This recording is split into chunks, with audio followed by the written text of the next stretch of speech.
Hello guys, welcome back to Dani's days. Dani's ഡേയ്സിൻ്റെ പുതിയൊരു വ്ളോഗിലേക്ക് എല്ലാവർക്കും സ്വാഗതം. എൻ്റെ നീനു ബേബി രാവിലെ ഉറക്കം എഴുന്നേറ്റിരിക്കുകയാണ്. പുള്ളിക്കാരിയുടെ കാലൊന്നും വയ്യാത്ത ദിവസത്തെ വ്ളോഗാണ് കേട്ടോ ഇത്. അപ്പം നീനു ബേബി കാല് വയ്യാത്തത് കൊണ്ട് ഞാൻ ഓൾറെഡി പറയുന്നുണ്ടല്ലോ, എനിക്ക് നീനു ബേബിക്ക് ഭയങ്കര ബുദ്ധിമുട്ടാണ്. ഞാനിപ്പോൾ ഉള്ളത് എൻ്റെ വീട്ടിലാണ് കേട്ടോ. രാവിലെ എഴുന്നേറ്റ് ഒരു ഉമ്മ തരലൊക്കെ ഉണ്ട്.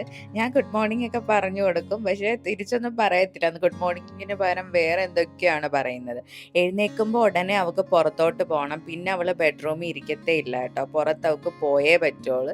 ഞാനാണെങ്കിൽ വാഷ്റൂമിൽ പോലും പോവാതെ അവളെയും കൊണ്ട് പോവുകയാണ്. പുറത്തോട്ടിറങ്ങി ചെല്ലുമ്പോൾ പിന്നെ അമ്മയുടെ കൊടുക്കും. ചിലപ്പോഴും മൂഡ് സ്വിങ്സ് വല്ലതും ഉണ്ടെങ്കിൽ അമ്മയുടെ പോവില്ല കേട്ടോ. ഇതുപോലെ കൂട്ടിച്ചേർത്ത് എന്നെ പിടിച്ച് തന്നെ ഇരിക്കും. അങ്ങനെ അമ്മ പാലൊക്കെ കാച്ചിക്കൊണ്ട് തന്ന് പാല് രാവിലെ തന്നെ മോർണിംഗിൽ തന്നെ കൊടുക്കും കേട്ടോ. പിന്നെ ഞാൻ കുറേ ബിൽഡിംഗ് സെറ്റ് ഇത് അമ്മ മേടിച്ചു തന്നെയാണ് കേട്ടോ. ബിൽഡിംഗ് സെറ്റൊക്കെ എടുത്ത് പറക്കി കൊടുത്ത് ആദ്യത്തെ ഒരു ഇൻട്രസ്റ്റ് ആയതുകൊണ്ട് കുറച്ച് ദിവസമായിട്ട് അതും കൊണ്ടിരിക്കുന്നുണ്ട്.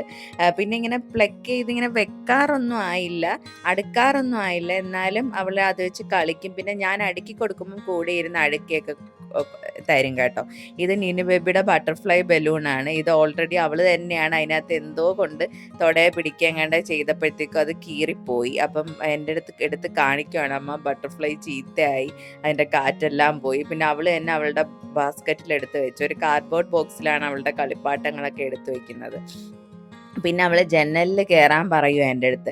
അവൾ ജനലിൽ കയറി ഇരുന്ന് കളിക്കും. അപ്പം ഭയങ്കര ഡേഞ്ചറാണ് അങ്ങനെയൊക്കെ പോയി ഇരുന്ന് കളിക്കുന്നത്. പക്ഷെ നമ്മൾ ഗെയിമിങ്ങിലാണെങ്കിൽ കുഴപ്പമില്ല. പിന്നെ അത് കഴിഞ്ഞിട്ട് നമ്മൾ ബ്രേക്ക്ഫാസ്റ്റ് കഴിക്കാൻ പോയി. രാവിലെ പാല് കുടിച്ചത് കൊണ്ട് തന്നെ കുറച്ചൊരു ഗ്യാപ്പിലേ ഞാൻ കൊടുക്കോളൂ, അല്ലെങ്കിൽ അവൾ കഴിക്കത്തില്ല. നല്ല ഇഡ്ഡലി സാമ്പാറും ആയിരുന്നു കഴിക്കാൻ. പക്ഷേ ഈ കാലിലിപ്പം ഇതിട്ടതിന് ശേഷം പുള്ളിക്കാരി ഫീഡിങ് ഒക്കെ ഒരുപാട് കുറഞ്ഞിട്ടുണ്ട്. ഫുഡ് കഴിക്കുന്ന അളവ് ഒരുപാട് കുറവാണ്. പിന്നെ അവൾക്ക് ഇൻട്രസ്റ്റ് ഉള്ള എന്തെങ്കിലും ആണെങ്കിൽ മാത്രം കഴിക്കും. ഇത് പേരയ്ക്കയാണ്, പേരയ്ക്ക കഴിച്ചുകൊണ്ടിരിക്കുകയാണ്. അത് കഴിഞ്ഞിട്ട് അമ്മ കുറച്ച് പയറ് കൊണ്ട് തന്നു, അത് ഞാൻ അരിഞ്ഞു കൊടുത്തു. നീനു ബേബി അവിടെ ഡാൻസിനൊക്കെ താളം വെച്ച് തുടങ്ങിയിട്ടുണ്ട്.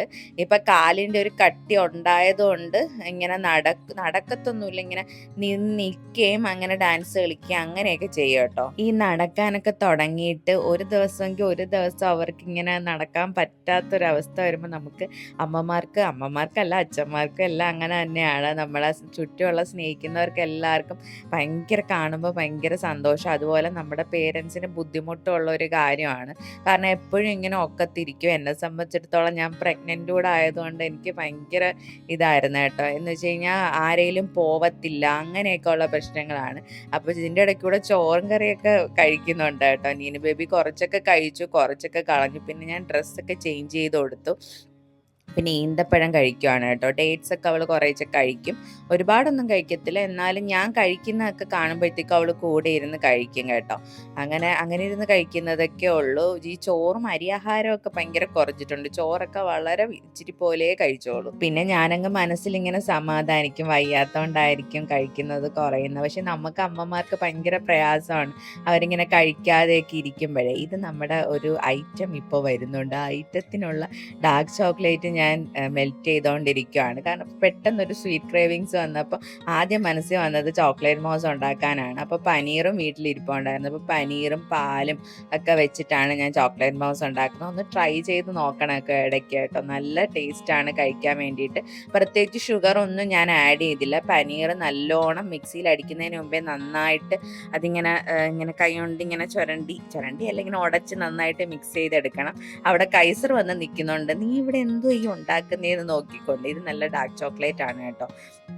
അതിനകത്ത് കുറച്ച് നട്ട്സും കാര്യങ്ങളൊക്കെ ഉണ്ട്. അതൊക്കെ വെച്ചിട്ട് മിക്സ് ചെയ്തിട്ടാണ് ഞാൻ അടിക്കുന്നത്. ഞാൻ പാല് കൊണ്ട് തന്നെയാണ് പൊട്ടിച്ചത്. ഇപ്പം ഇതിന് കമൻറ്റുകളൊക്കെ വരുമായിരിക്കും, നെവർ മൈൻഡാണ് കേട്ടോ. അപ്പം നീനു ബേബി എന്തേന്നായിരിക്കും ആലോചിക്കുന്നത്. നീനു ബേബി അമ്മയുടെയിലാണ്. കാരണം അമ്മയുടെ ഇരിക്കുമ്പോഴേ ഇതൊക്കെ എനിക്ക് ചെയ്യാൻ പറ്റുള്ളൂ. നന്നായിട്ട് നല്ല ടെക്സ്ചറി വന്നു കേട്ടോ. അത് കണ്ടപ്പോൾ തന്നെ എനിക്ക് മനസ്സ് നിറഞ്ഞു. അപ്പോഴേ തന്നെ എടുത്തൊന്ന് കഴിക്കണമെന്ന് തോന്നി എനിക്ക്. ഞാൻ ഇടയ്ക്കൊന്ന് ടേസ്റ്റ് ചെയ്ത് നോക്കുന്നുമുണ്ട് കേട്ടോ. അങ്ങനെ നന്നായിട്ട് ഇതിനി കുറച്ച് നേരം ഫ്രീസ് ചെയ്യാനോ റെഫ്രിജറേറ്ററിലോ വെക്കണം. ഓവർനൈറ്റ് ഒക്കെ ആണെങ്കിൽ റെഫ്രിജറേറ്ററിൽ വെച്ചിട്ട് നമുക്ക് പിറ്റേ ദിവസം കഴിക്കാം. പക്ഷേ എൻ്റെ ക്രേവിങ്സ് തന്നെ ആയതുകൊണ്ട് ഞാൻ പെട്ടെന്ന് എടുക്കാൻ വേണ്ടിയിട്ട് ഞാൻ റെഫ്രിജറേറ്ററിലാണ് വെച്ചത്. അതിൻ്റെ ഇടയ്ക്ക് അമ്മ കുറച്ച് ഇതിൻ്റെ ചാമ്പയ്ക്ക കൊണ്ട് തന്നു. വലിയ ചാമ്പയ്ക്കയല്ല, കുഞ്ഞ് നമ്മുടെ നാടൻ ചാമ്പയ്ക്ക ഉണ്ടല്ലോ അതാണ്. ഇത് നീനു ബേബി തിന്നാനൊന്നുമല്ല, ചുമ്മാ അതെടുത്ത് ഇങ്ങനെ പിച്ചി ഉടച്ച് കളയാൻ വേണ്ടിയിട്ടാണ് വേടിക്കുന്നത്. അതുകൊണ്ടാണ് ഞാൻ കൊടുക്കാത്തത്. ഇത് നമ്മുടെ ചോക്ലേറ്റ് മൗസ് നല്ല സെറ്റായിട്ട് വന്നിട്ടുണ്ട്. നല്ല ഈ ഈന്തപ്പഴമൊക്കെ വെച്ച് ഞാൻ ഡെക്കറേറ്റ് ചെയ്ത് കഴിച്ചു.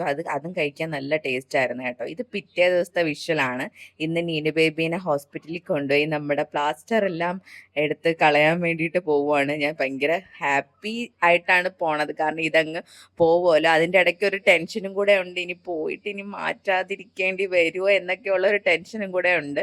രാവിലെ തന്നെ ഉറക്കത്തിൽ നിന്നൊക്കെ എഴുന്നേറ്റാണ് പോണത്, കാരണം 9 മണിക്കാണ് അവിടെ അപ്പോയിൻമെൻറ്റ്. ഇവിടുന്ന് 1 മണിക്കൂറെങ്കിലും വേണം അങ്ങ് ചെല്ലാൻ വേണ്ടിയിട്ട്. അതുകൊണ്ട് നേരത്തെ എഴുന്നേറ്റ് നീനു ബേബീനെയൊക്കെ സെറ്റാക്കി പോവുകയാണ് കേട്ടോ ഞങ്ങൾ. പിന്നെ ഒരുപാട് പേര് ചോദിച്ചു നീനു ബേബിക്ക് എന്താ പറ്റിയെന്ന്. നീനു ബേബി വീണതൊന്നും അല്ല, നമ്മുടെ ഒരു ഫ്രണ്ടിൻ്റെ കയ്യിൽ നിന്ന് തന്നെ ഫ്രണ്ടാണ് വീണത്. അവൻ വീണപ്പോഴത്തേക്കും നീനു ബേബിയുടെ കാല് എവിടെയോ ചെറുതായിട്ടൊന്ന് തട്ടിയപ്പോഴത്തേക്കുമാണ് ഇങ്ങനെ പറ്റിയത്. കുഞ്ഞുങ്ങളല്ലേ, എവിടെയെങ്കിലും തട്ടുമ്പം പെട്ടെന്ന് ഇങ്ങനെയൊക്കെ വരും. എന്തായാലും അവിടെ ചെന്നപ്പോഴത്തേക്കും ഇതെല്ലാം റിമൂവ് ചെയ്തു. പക്ഷേ ജസ്റ്റ് ഒരു ബാൻഡേജ് ചുറ്റണമെന്ന് പറഞ്ഞ്.